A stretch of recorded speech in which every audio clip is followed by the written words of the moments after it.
ខ្ញុំឲ្យអ្នកទៅអ្នកទិញ50អ្នកលក់50បាទដោយសារតែអញ្ចឹងបាទអ្នកទិញចង់បានអញ្ចឹងហើយអ្នកលក់គឺធ្វើអញ្ចឹងបាទមករយៈនេះអស់ TikTok មកឃើញតែបាទបងប្អូនយើងវែងញ៉ៃច្រើនតាក់ទងជាមួយនឹងអត្រាក់មកពីខាងប្រៃវែងបាទថ្ងៃនេះចង់មានមតិយោបល់ខ្លះបាទក្នុងនាមជាអ្នកប្រើប្រាស់បណ្ដាញសង្គមម្នាក់ចឹងខុសទោះយ៉ាងណាសូមកុំប្រកែកប្រកាន់ណាបងប្អូនចឹងសម្រាប់ពីខាងខ្ញុំទៅវិញបាទសូមឥឡូវចេះជាមតិយោបល់ខ្ញុំផ្ទាល់គឺឲ្យអ្នកទៅអ្នកលក់50អ្នកទិញ50បាទ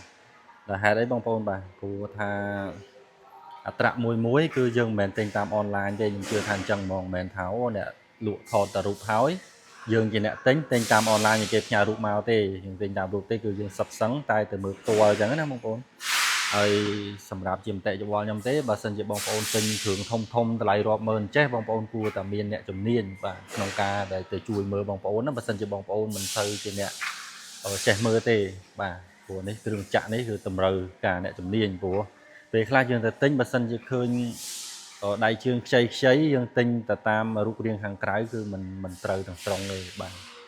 ព្រោះថា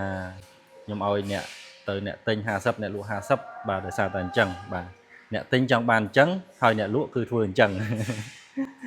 មានន័យថាម៉េចបងប្អូនគឺអ្នកទិញចង់បានអត្រាថ្មីតម្លៃធូរ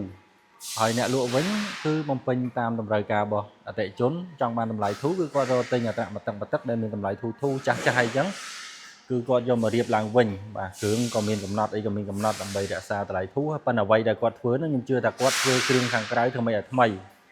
តែកាលណាអតិថិជនគាត់ទៅមើលបាទគាត់ទៅមើលតែលើរូបរាងខាងក្រៅហ្នឹងគឺចប់ហើយបងប្អូនជំនាញអញ្ចឹងហ្មងអញ្ចឹងពេលខ្លះបងប្អូនកុំស្ដាយបាទលុយយើងរកអ្នកជំនាញទៅមើលជួនកាលឲ្យទឹកតែគាត់ខ្លះទៅគឺគាត់ជួយមើលយើងហើយបងប្អូនបាទគាត់រក្សាកិត្តិយសគាត់ដែរគឺគាត់ជួយមើលយើងបាទជឿថាជួយមើលយើងអស់ពីចិត្តហើយបាទហ្នឹងជាទំនុកចិត្តមួយបាទអញ្ចឹងសរុបមកវិញក្នុងសាច់រឿងខាងលើនេះបាទគឺខ្ញុំសូមឲ្យទៅអ្នកទិញ50អ្នកលក់50បាទមិនថាលក់នៅខេត្តណាទេបងប្អូនគឺសំខាន់គឺអ្នកលក់ហ្នឹងគាត់ស្មោះត្រង់ប៉ុណ្ណាហើយអ្នកទិញហ្នឹងគាត់ចេះមើលផលិតផលមើលអត្រាហ្នឹងប៉ុណ្ណាបាទ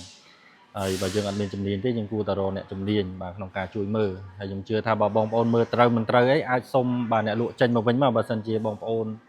មើលទៅថាអត្រាហ្នឹងអូអត់ល្អទេឥឡូវសុំទៅពិសាគ្នាមើលសិនបាទចេញមកវិញមកគឺខ្ញុំជឿថាអ្នកលក់ក៏គាត់មិនបង្ខំឲ្យយើងក្នុងការយកកាក់ទ័ររបស់គាត់ដែរ